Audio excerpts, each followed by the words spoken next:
오늘 우리가 함께 볼 말씀은 마지막 제10계명 내 이웃의 집을 탐하지 말라는 계명의 확대입니다.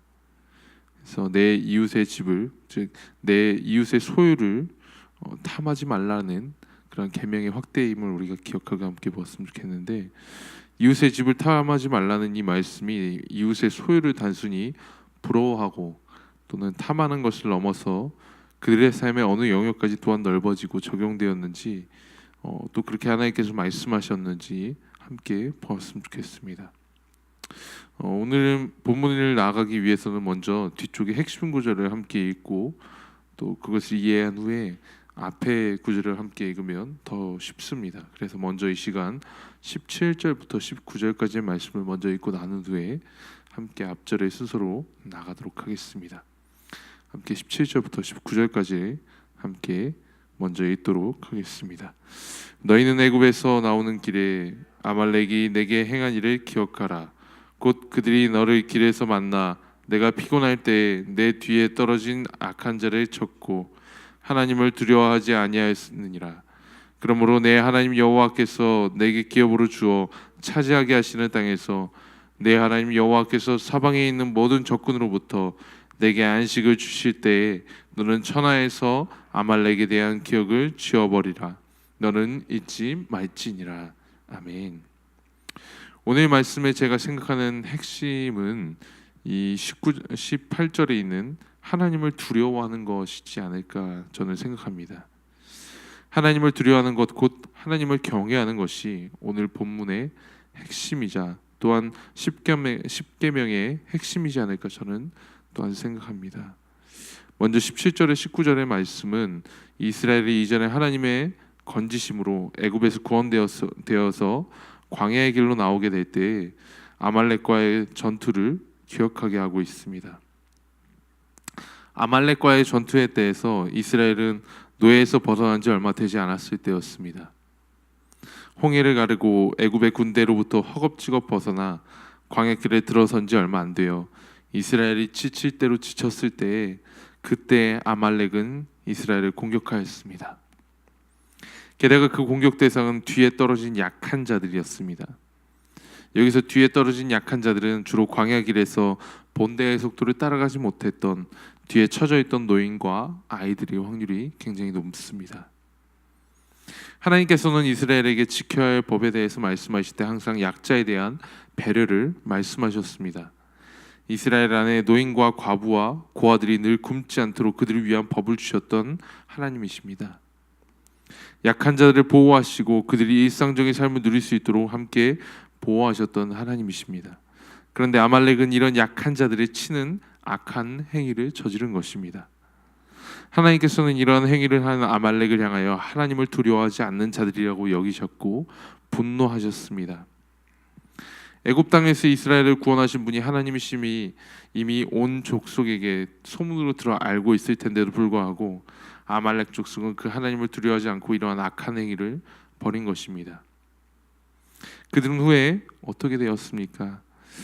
두려워하지 않고 하나님을 두려워하지 않았던 그들이 모세와 아론의 후레 이야기를 우리가 잘 알고 있듯이 이스라엘은 오직 하나님만 의지하였고 모세가 손을 들어 하나님께 기도하였을 때 아말렉은 크게 패배하는 그런 역사를 우리는 볼 수 있었습니다. 하나님을 두려워하지 않은 이 아말렉은 결국 하나님에 의해 그 전쟁에서 지고 말았던 것입니다. 하나님께서는 이 아말렉을 기억하라고 이스라엘에게 당부하고 계십니다. 하나님을 두려워하지 않았던 아말렉을 기억하라고 또한 말씀하시고 계십니다. 이스라엘이 가나안을 차지하고 안식하게 될 때에도 아말렉을 기억하고 잊지 말라고 말씀하십니다. 이는 결국 이스라엘에게 하나님께서 그 하나님을 두려워하는 삶을 살아라 라고 명령하신 것과 같습니다. 그렇다면 하나님을 두려워하는 삶이란 무엇일까요? 그것은 하나님께서 주신 그 계명을 따라 살아가는 것을 의미합니다. 내 이웃에 대할 때 또한 하나님을 두려워하는 마음으로 그 이웃을 대하는 것, 또 내가 품고 있는 이웃에 대한 마음과 행동을 다 아시는 하나님께서 나를 또한 그 행동과 마음에 따라 판단하실 것을 기억하며 이웃을 대하는 것이 바로 우리가 하나님을 두려워하는 것입니다. 오늘 말씀을 들으며 우리의 삶은 과연 하나님을 경외하는 삶인가 점검하여 보였으면 좋겠습니다. 내 삶은 하나님께서 말씀하신 것에 대해서 과연 올바르게 살아가고 있는가? 그러한 노력이 내 안에 있는가? 또는 하나님을 사랑하고 이웃을 사랑하기 위하여 힘쓰고 있는가? 이러한 질문들이 오늘 이 시간 있기를 간절히 바라고 축복합니다. 그래서 오늘 또 특별히 이 십계명을 마무리하면서 우리가 그 십계명을 어떻게 지킬까 고민할 때 하나님께서 내 삶에 늘 함께 하시고 하나님께서 내 삶을 늘 주관하고 계심을, 그리고 그분을 두려워하고 경외하는 마음이 바로 그 십계명을 우리가 지키고 살아가는 그 마음의 근본임을 우리가 함께 기억하며 나갔으면 좋겠습니다. 1절부터 3절까지의 말씀을 우리가 함께 읽고 또한 나누도록 하겠습니다. 사람들 사이에 시비가 생겨 재판을 청하면 재판장은 그들을 재판하여 의인은 의롭다 하고 악인은 정죄할 것이며, 악인에게 태형이 합당하면 재판장은 그를 엎드리게 하고 그 앞에서 그의 죄를 따라 수를 맞추어 때리게 하라. 40가지는 때리려니와 그것을 넘기지는 못할지니 만일 그것을 넘겨 매를 지나치게 때리면 내가 내 형제를 경히 여기는 것이 될까 하노라. 아멘. 오늘 첫 번째 나온 이웃의 것을 탐하지 않는 하나님의 법의 확장은 그 죄를 따라 수에 맞추어 그 형제와 또 자매들에게 대하는 것입니다. 하나님의 법은 과하지도 덜하지도 않습니다. 오직 그 죄에 따라 그 죄만큼 처벌하는 것이 하나님의 법의 특징입니다. 하나님께서 사랑의 하나님이라고 하셔서 모든 죄와 허물을 용서하시는 하나님이라고 하셔서 우리의 죄악을 그냥 두시는 분이 아니십니다. 죄는 반드시 형벌을 받아야 합니다. 하나님께서는 공동체 안에 시비가 생겼을 때 그 재판을 재판장 앞에서 하게 하셨습니다. 이는 그 시비가 공의롭게 해결되기를 원하셨던 것입니다. 그들이 형제와 자매가 함께 시비하였을 때 어느 한쪽에 치우치지 않고 비리에 의해서 처리되는 것이 아니라 오직 재판장 앞에서 공의롭게 해결되기를 하나님께서는 원하셨던 것입니다.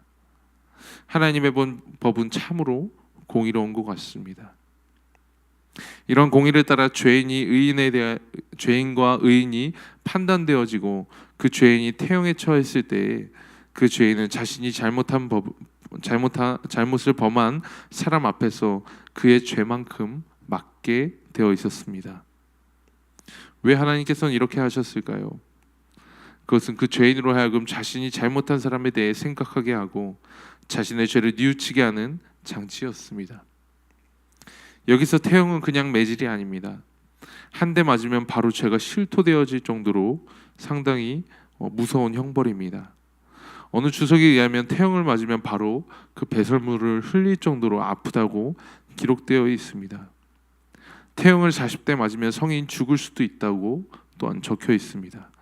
얼마나 심한 형벌인지 우리는 그것을 생각해 볼 때 알 수 있는데, 결국 죄인은 이러한 중한 벌을 자신이 잘못한 사람 앞에서 맞으면서 자신이 큰 죄를 지었음을 생각하고 이 죄를 뉘우치게 되었을 것입니다. 내가 이렇게 저 사람에게 상처를 주었구나, 이렇게 저 사람에게 잘못하였구나, 크게 뉘우치며 다시는 그러한 시비를 일으키지 않았을 것입니다. 하나님께서는 또한 이러한 죄인을 보호하는 법 또한 만드셨습니다. 참으로 생명을 사랑하시는 하나님이시죠. 그것은 40을 넘기지, 그 태형의 숫자를 40대를 넘기지 못하게 하신 것입니다. 이 법에는 하나님의 공의와 사랑이 함께 공존하고 있음을 우리는 볼 수 있습니다. 죄인이 자신의 죄에 따라 처벌받게 하신과 동시에 그 죄인이 형제 앞에서 지나치게 경히 여김을 받지 못하도록 하셨습니다. 아까도 말씀드렸지만 죄인이 태형을 40대 맞으면 사람이 죽을 수도 있습니다. 하나님께서는 이에 맞는 대수를 40 밑으로 하여 죄인의 생명을 보호하셨을 뿐만 아니라 매를 맞는 것을 지켜보는 형제로 하여금 죄인을 경시히 여기지 못하게 하신 것입니다. 오늘 우리는 이 말씀을 묵상하며 두 가지를 생각해 볼 수 있습니다. 첫 번째는 나는 누군가에게 악인이지 않나라는 질문입니다. 하나님의 공의 앞에 서면 우리의 잘못들이 생각나게 되는데, 저는 오늘 말씀을 읽으며 수많은 저의 이웃에 대한 잘못들이 생각났습니다. 벌써 태형을 39대에 수없이 맞고도 더 맞았을 정도로 저는 이웃에 대해서 참으로 악인이었습니다. 많은 이웃을 분노하게 하고 그들에게 피해를 입히고 그들의 마음에 상처를 주었던 수많은 예들이 생각났습니다. 처음에 묵상할 때는 없다고 생각되었던 것들이 하나님 앞에서 조명해 보니 너무나도 많았습니다. 여러분, 오늘 하루 우리가 누구에게 악인지 않았을까 함께 묵상해 보셨으면 좋겠습니다. 상처를 주었던 날들, 타인에게 피해를 입혔던 날들을, 또한 타인을 분노하게 만들었던 그런 날들을 기억하며 하나님의 공의로우심 앞에 조용히 조명하였으면 좋겠습니다. 두 번째로 우리가 묵상해야 할 바는 바로 자비입니다.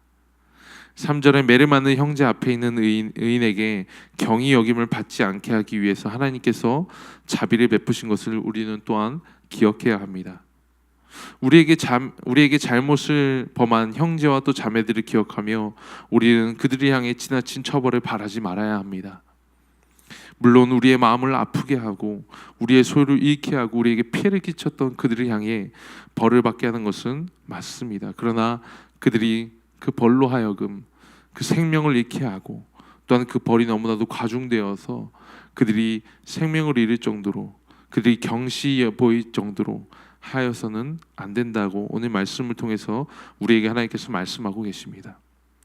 우리는 그들이 모두 하나님 안에서 형제이고 자매이며 하나님께서 그들을 경히 여기지 말라고 하셨던 이 말씀을 우리는 반드시 기억해 보아야 합니다. 그래서 오늘 하루 내가 상처를 주었던 형제들과 나에게 상처를 주었던 그 형제들을 함께 묵상하였으면 좋겠습니다. 그리고 그들이 향하여 손을 내밀 수 있는 하루가 되기를 간절히 바라고 축복합니다. 두 번째로 우리 5절부터 우리 10절까지의 말씀을 함께 읽도록 하겠습니다.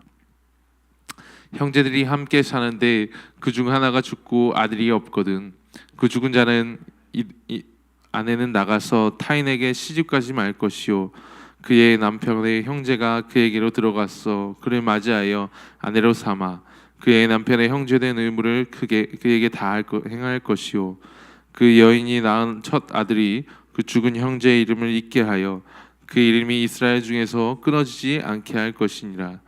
그러나 그 사람이 만일 그 형제의 아내 맞이하기를 즐겨하지 아니하면 그 형제의 아내는 그 성문으로 장로들에게 나아가서 말하기를 내 남편의 형제가 그의 형제의 이름을 이스라엘 중에 잊기를 싫어하여 남편의 형제된 의무를 내게 행하지 아니하이다 할 것이요 그 성읍 장로들은 그를 불러다가 말할 것이며 그가 이미 정한 뜻대로 말하기를 내가 그 여자를 맞이하기를 즐겨하지 아니하노라 하면 그의 형제의 아내가 장로들 앞에서 그에게 나아가서 그의 밭에서 신을 벗기고 그의 얼굴에 침을 뱉으며 이르기를 그의 형제의 집을 세우기를 즐겨 아니하는 자에게는 이같이 할 것이라 하고 이스라엘 중에서 그의 이름을 신 벗김 받은 자의 집이라 부를 것이니라. 아멘. 두 번째, 우리가 이웃의 것을 탐하지 않기 위한 그런 법의 확장은 내 유익을 위해 약한 자의 또는 이웃의 손해를 참지 않는 것입니다. 5절부터 10절의 말씀은 형제들이 함께 사는 집에 한 형제가 아내를 맞이하였는데 그 남편이 죽었을 때 어떻게 해야 하는지 나오고 있습니다. 자세히 보면 처음 남편이 죽었을 때 그 의무를 그들의 형제 중에서 이행하게 하라고 말씀하고 계시고 만약 이를 이행하지 않았을 때 성문에 나아가서 그 형제를 수치롭게 하고 그 형제는 밭에서 신을 벗기고 신 벗긴 자의 집이라는 그렇게 명칭할 것을 하나님께서는 말씀하고 계십니다. 이를 이해하기 위해선 당시의 문화를 함께 이해할 필요가 있습니다. 우리가 이를 이해하기 위해서는 알아야 할 문화는 바로 상속에 관한 문화입니다. 이 당시에는 형제가 죽었을 때 그 형제의 유산을 다른 형제가 할당받게 되어 있었습니다. 예로 형제 3명이 있었을 때 아버지가 장자에게 3분의 1을 주고 나머지 두 형제에게 3분의 1을 이렇게 배당하게 되어 있었습니다. 그 형이 죽었을 때 그 형제들이 2분의 1씩을 또한 나누게 되어 있었습니다. 이 문화를 생각해 볼 때 오늘 말씀에서 본 남편을 잃은 아내를 형제들이 만약 받아주지 않는다면 결국 잃은 남편의 유산은 형제들에게 돌아가게 되어 있습니다. 하나님께서는 이러한 형제들의 이기심으로 인하여 과부가 된 자들이 생계를 유지할 수 없는 것을 염려하셨습니다. 그리고 그들을 위한 법을 이렇게 만드신 것입니다.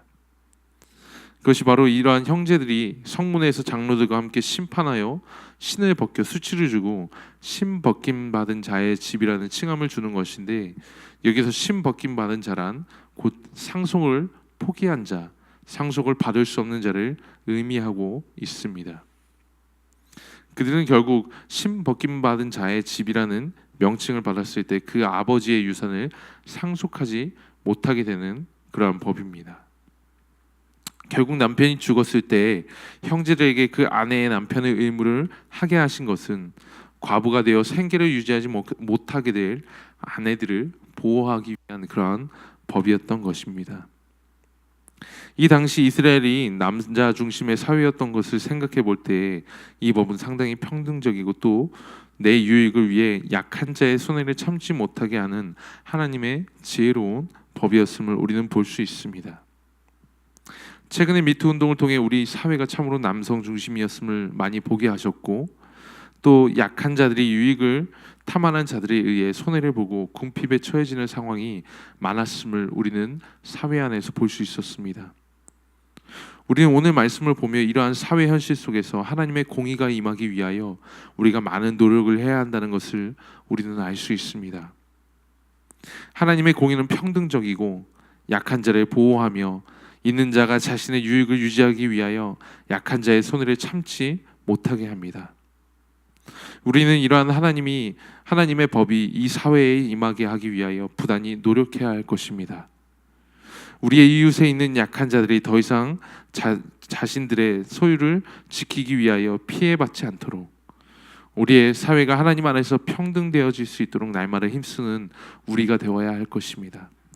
그래서 진정으로 하나님의 공의가 이 땅에 이루어짐과 같이 그렇게 되기 위하여 우리는 날마다 부단히 힘쓰고 기도하여야 할 것입니다.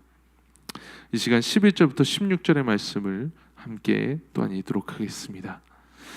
두 사람이 서로 싸울 때에 한 사람의 아내가 그 치는 자의 손에서 그의 남편을 구하려 하여 가까이 가서 손을 벌려 그 사람의 음낭을 잡거든 너는 그 여인의 손을 찍어버릴 것이고 내 눈이 그를 불쌍히 여기지 말지니라. 너는 내 주머니에 두 종류의 저울추 곧 큰 것과 작은 것을 넣지 말 것이며 내 집에 두 종류의 대 곧 큰 것과 작은 것을 두지 말 것이요 오직 온전하고 공정한 저울추를 두며 온전하고 공정한 대를 둘 것이라. 그리하면 내 하나님 여호와께서 내게 주시는 땅에서 내 날이 길리라. 이런 일들을 행하는 모든 자, 악을 행하는 모든 자는 내 하나님 여호와께 가증하니라. 아멘. 세 번째, 우리의 이웃을 것을 탐하지 않기 위한 하나님의 법의 확장은 온전하고 공정하게 살아가는 것입니다. 11절에서 16절까지의 말씀에는 두 가지의 법이 있는데, 첫 번째는 두 사람이 싸우고 있는데 한 사람의 아내가 남편을 구하기 위해 부당하게 끼어드는 주제에 관한 법이고, 다른 한 종류는 저울추와 이 되에 관한 것입니다. 먼저 첫 번째 법을 보면 두 사람이 서로 싸우고 있는데 한 사람의 아내가 그의 남편을 구하기 위해 다른 사람의 음낭을 잡았다고 써 있습니다. 여기서 음낭을 잡았다는 표현은 상대방의 약점을 잡아 부당하게 하였다는 그런 표현으로 생각하시면 좋을 것 같습니다. 이 여인이 자신의 남편을 구하기 위해 부당하게 하였을 때, 그 사람의 약점을 잡고 부당하게 하였을 때 하나님께서는 그 여인의 손을 찍어버리고 불쌍히 여기지 말라는 무서운 하나님의 명령을 우리에게 주셨습니다. 사실 이 명령은 너무 무섭기도 하고 사실 너무하다라는 생각을 하게 만듭니다. 자신의 남편이 다른 이와 싸우고 있고 그 싸움에서 남편을 구하기 위해 상대방의 약점을 잡은 것이 어떻게 손을 잘라낼 정도로 죄라는 말인가라는 의문이 우리에게 들도록 하게 하는 말씀입니다. 그런데 이러한 의문은 좀 두 번째 명령과 함께 볼 때 좀 이해할 수 있는데, 두 번째 명령은 13절부터 16절에 나와 있는 공정한 저울추와 공정한 되에 대해 이해할 때 우리는 위의 명령을 좀 이해할 수 있습니다. 이 당시에 저울추와 되는 물건을 사고 팔 때 그 물건의 값을 매길 때 사용되었던 물건입니다. 그런데 이 당시에 몇몇의 상인은 품 안에 작은 추와 큰 무게추를 함께 가지고 있었습니다.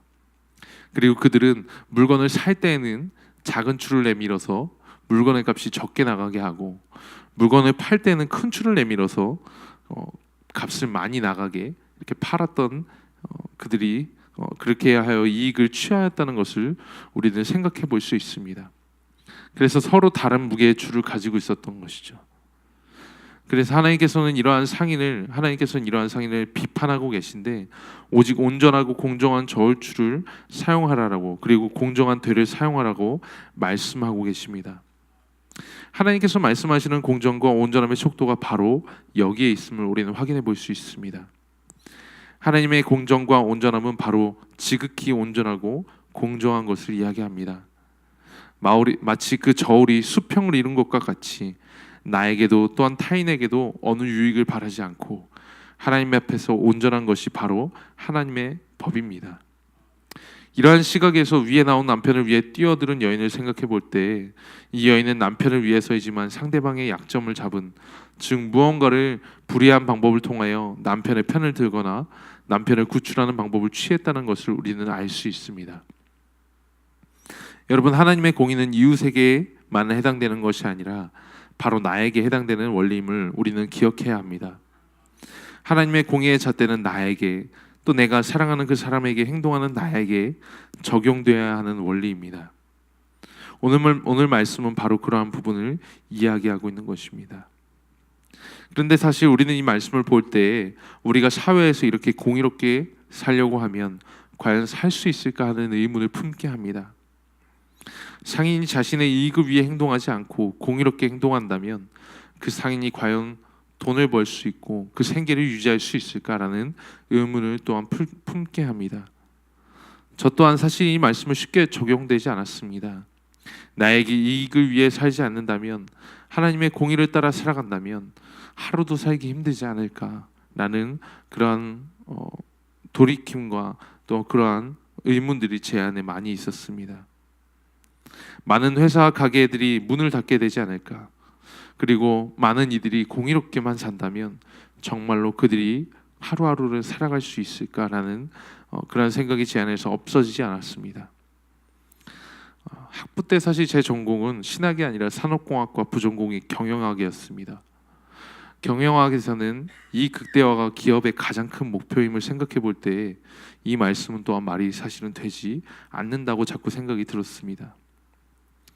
그런데 오늘 15절의 말씀은 그런 우리의 생각을 꿰뚫어 보시기라도 하듯이 우리에게 말씀하고 계십니다. 다시 한번 15절의 말씀을 읽어보았으면 좋겠습니다.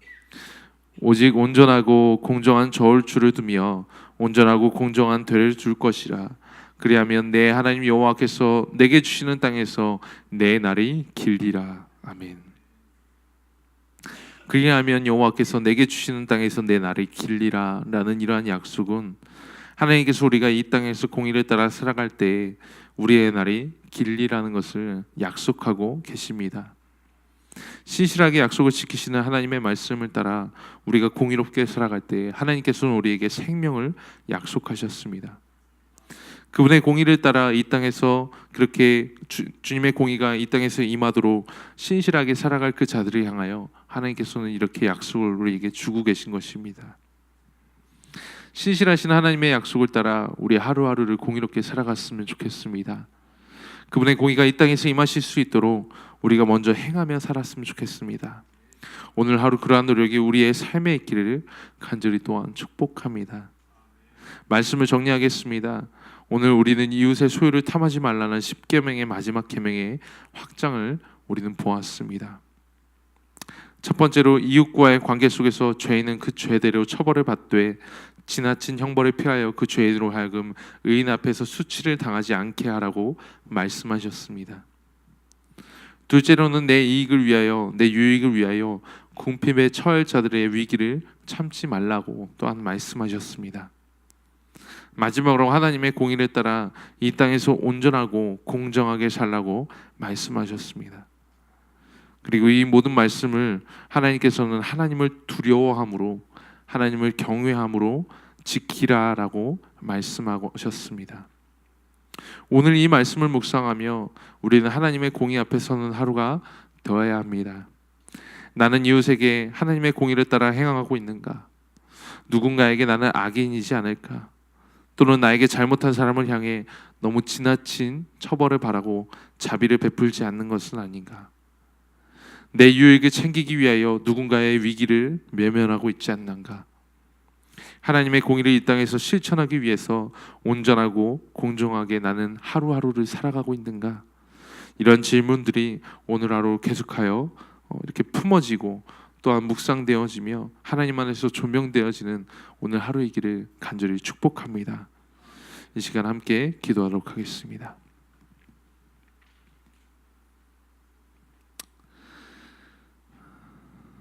하나님 아버지 감사합니다.